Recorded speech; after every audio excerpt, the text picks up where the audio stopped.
Olá pessoal, tudo bem? Vamos iniciar com uma bela tela do Gerson, que é Cera sobre Tela, um quadro muito bonito. Mas não é sobre arte que vamos falar sobre Êxodo, o momento em que Deus, o Senhor, se apresenta à humanidade. Nós vamos explorar as contradições em Êxodo e as exigências de Deus, uma crítica às atitudes de Moisés, focado nas exigências de Deus e nas ações de Moisés que parecem contraditórias e absurdas. Nós encontramos várias passagens que põem em dúvida a moralidade e a justiça divina. As ações exigidas por Deus e executadas por Moisés muitas vezes parecem incoerentes com a imagem de um Deus amoroso e justo. Iniciamos então. Deus lança as 10 pragas sobre o Egito, mas ele endurece o coração do faraó. Olha, quem endurece o coração do faraó? Deus. Deus vai lá e endurece o coração do faraó para que o faraó não deixe o povo hebreu se ir embora do Egito. E aí o faraó volta atrás. Várias vezes ele já tinha concordado que o povo hebreu fosse embora, mas aí Deus vai lá e endurece o coração dele e ele volta atrás e não deixa o povo hebreu ir embora. Ora, se a exigência dele, se a questão que ele queria era libertar o povo israelita, por que ele endurece o coração do faraó, prolongando o sacrifício tanto dos egípcios quanto do próprio povo dele, e usando isso como um pretexto de lançar pragas e maldições contra o povo do Egito? Nós vamos ver aqui adiante que Deus, ordena, numa determinada altura, o povo egípcio não queria mais nem saber do povo hebreu, queria que eles fossem embora de lá, mas eles não iam, porque Deus fazia com que o imperador, o faraó, mantivesse o povo hebreu dentro do Egito. E aí Deus ordena que o povo hebreu faça um saque contra despojos egípcios de seus bens. Deus ordena que os israelitas tomem joias e ouros dos egípcios. E eles vão lá e eles entregam tudo, morrendo de medo já de tanto horror que estavam passando, e entregam seus bens. Ora, pessoal, pode-se dizer, viveram como escravos no Egito durante tanto tempo. Mas vamos dizer que os negros hoje, que foram escravos aqui no Brasil durante tanto tempo, saíssem por aí, lançando praga, envenenando o rio, matando as pessoas, fazendo um monte de maldade para que nós entregássemos a riqueza para eles, nós não iríamos achar certo.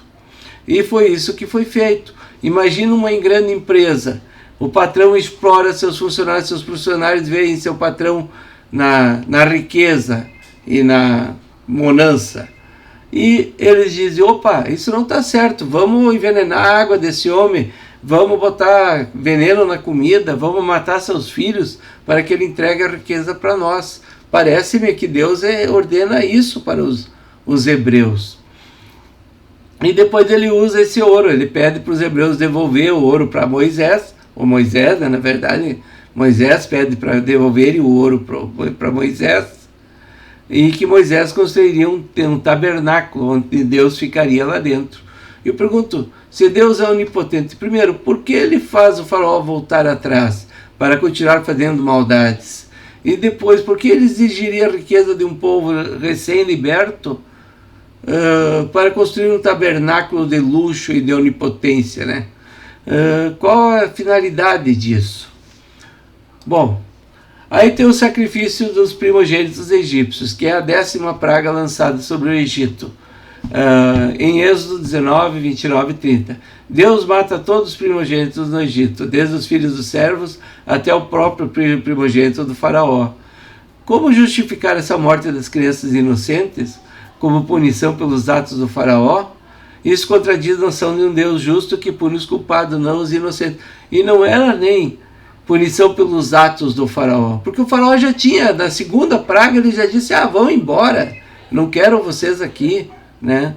E Deus vai lá e faz ele voltar atrás. Então não foi nenhum ato do faraó, foi um ato de Deus. Deus queria que o faraó impedisse os egípcios de ir embora até matar suas crianças. E não fica só nisso, os primogênitos dos israelitas também são consagrados a Deus, ou seja, são oferecidos em holocausto. Só que a única situação é que Deus exige que todo primogênito israelita seja consagrado a ele, ou seja oferecido para ele em holocausto. Só que das crianças humanas, se a pessoa tem alguma condição, ele entrega um carneiro, entrega um animal, animais específicos, e esses animais são sacrificados no lugar da criança. Agora, se for uma pessoa que não tem nada, seria sacrificado seu filho, seu primogênito. Então, por essas exigências de Deus, ligadas ao sacrifício e consagração de suas vidas, era necessário. Que tipo de Deus pede tamanha devoção por meio do sangue? E não é só isso, pessoal. Esse animal, ou essa pessoa que era sacrificada, ela tinha o sangue dela escoado, retido, né, guardado, e esse sangue era aspergido no local e era derramado ao redor do tabernáculo onde se dizia que Deus estava. E inclusive numa época do ano se fazia 2 sacrifícios todo dia de animais, recolhendo o sangue e derramando ao redor do tabernáculo. Ou seja, isso se tornava uma fedentina, um fedorão que era insuportável. Vocês imaginam se alguém já passou perto de um abatedor, alguma coisa assim, um frigorífico, onde é que há um pouco de desleixo? Aquilo vira um fedor que dá para sentir a vários quilômetros de distância. E aqui ficava assim o tabernáculo, onde dizem que Deus estava lá dentro, e ele gostava desse cheiro. E dizem inclusive que os animais e eventualmente as crianças sacrificadas tinham que ser lançadas no fogo, e que aquele cheiro que emanava do fogo era um cheiro que agradava muito a Deus. É uma situação muito terrível, né? Aí no meio do caminho, quando já estão no deserto, ficam 40 anos no deserto perdidos, o Moisés, numa certa altura, vai para o Monte Sinai a primeira vez. E ele diz, ninguém pode entrar no Monte Sinai, nem animal. Qualquer um que entrar lá, morrerá. Só eu posso ir lá. E daí ele vai lá, entra no Monte Sinai e não volta mais. Desaparece. E fica vários meses lá em cima. Aí, o povo acostumado com a cultura egípcia, porque ficou 430 anos dentro do Egito, para ter um ponto de referência. Imagina uma cidade aqui do nosso Brasil, qualquer cidade com 20 mil habitantes, que seja retirado daqui e levado para os Estados Unidos, e fica lá nos Estados Unidos, no maior império que a humanidade conhece no momento, e fica lá 430 anos. Tu acha que alguém daqui vai se reconhecer como Santa Rosense, no caso, ou brasileiro? Não, eles vão dizer que são americanos e não vão ter nenhuma lembrança, nada dessa terra onde é que eles saíram há 430 anos atrás. Aí o povo hebreu ficou no Egito durante 430 anos, aí o Moisés desapareceu e eles vão fazer o quê? Vamos fazer o que a cultura egípcia fazia. Vamos fazer um bezerro, um deus de ouro, um deus para nós, e esse Deus vai nos orientar para sairmos no meio desse deserto. E fizeram o bezerro de ouro. Aí quando fizeram o bezerro de ouro, diz que Deus lá de cima do Monte Sinai, segundo conta Moisés, diz que falou para ele, diz, olha aquele teu povo cabeçudo e teimoso, eu vou destruir aquele teu povo, porque eles estão idolatrando outro Deus, e não a mim que sou o Senhor. E o Moisés diz, não mata eles só estão meio perdidos, meio desorientados e coisa, e consegue convencer Deus de que não deveria matar o povo hebreu. Ora, se Deus sabia que ia ser convencido, porque ele é onipresente, onisciente, ele deveria saber que seria convencido desde o início da história humana. E não teria por que fazer aquela pergunta para Moisés, aquela afirmação para Moisés. Mas aí o Moisés desceu do Monte Sinai com as 2 tábuas, onde é que tinha os 10 mandamentos. Em um dos mandamentos era, não matarás. Aí ele chega lá no bezerro de ouro, na porta, vê com eles homenageando o bezerro de ouro, ele quebra as 2 tábuas, e daí ele diz assim, então ele fica em pé à entrada do acampamento e disse, quem é pelo Senhor, junte-se a mim. Todos os levitas se juntaram a ele. Declarou-lhes também, assim diz o Senhor, o Deus de Israel, peguem cada um sua espada, percorra o acampamento, de tenda em tenda, e mate o seu irmão, o seu amigo, o seu vizinho. E eles foram e fizeram isso. Aí no final do dia voltaram lá, depois de terem matado 3.500 pessoas. Aí Moisés diz para eles, hoje vocês se consagraram ao Senhor, pois nenhum de vocês poupou o seu filho e o seu irmão, de modo que o Senhor os abençoou nesse dia. Mataram 3.500 pessoas no acampamento de 15.000 pessoas. E aí Deus achou isso muito bonito e diz, vocês realmente são meus filhos, me consagraram hoje. Ora, que genocídio, que morticídio, por uma questão que era absolutamente compreensível. Um povo que passou 430 anos dentro de uma outra cultura, simples e puramente porque eles seguem aquela cultura da onde eles estavam absolutamente acostumados, e diante de uma situação de desespero, porque Moisés foi e não voltou mais, aí ele mata tanta gente, mulheres, crianças, irmãos.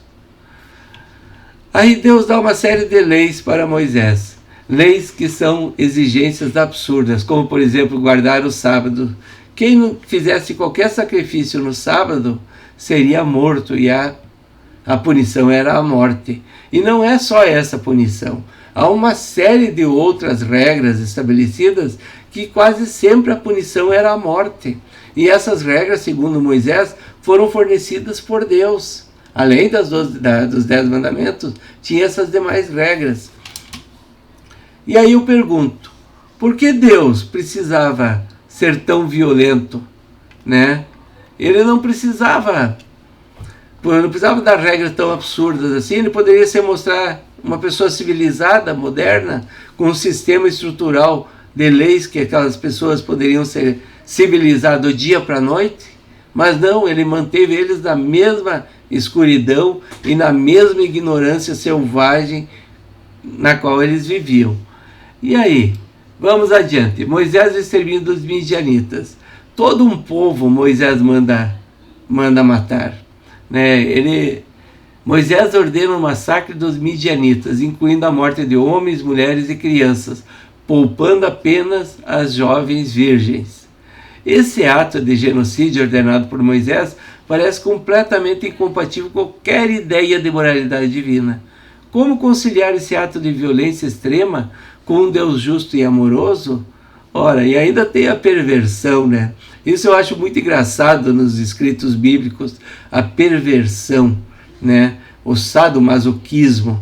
As pessoas vão lá matar as mulheres, mas primeiro dão uma olhadinha, verifica, opa, essa é virgem, não, então essa não mata. Aí dá uma outra olhada, opa, essa não é virgem, então pode matar, né? Jovens virgens não seriam mortas.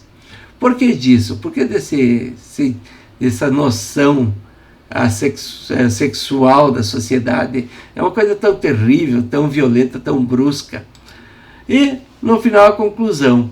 Ao longo de Êxodo, vemos uma série de exigências. Eu mostrei aqui só umas. Se vocês lerem Êxodo com atenção, vocês vão ver que é um Deus horrível, horripilante, dá medo, dá muito medo desse ser que não demonstra em momento algum compaixão, amor ou benevolência. Então, as exigências que parecem incompatíveis com a ideia de um Deus bom e justo. Desde as pragas que destroem inocentes, até a exigência de riquezas e a punição severa por idolatria.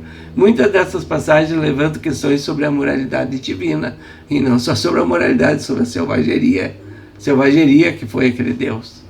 Pergunta final.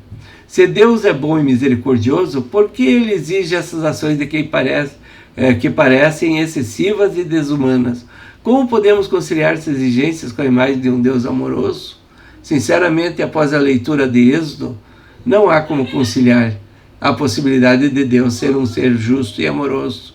Muito pelo contrário, tudo que nós vemos ali é selvageria e horror, uma história horripilante de pessoas extremamente maldosas, violentas e selvagens.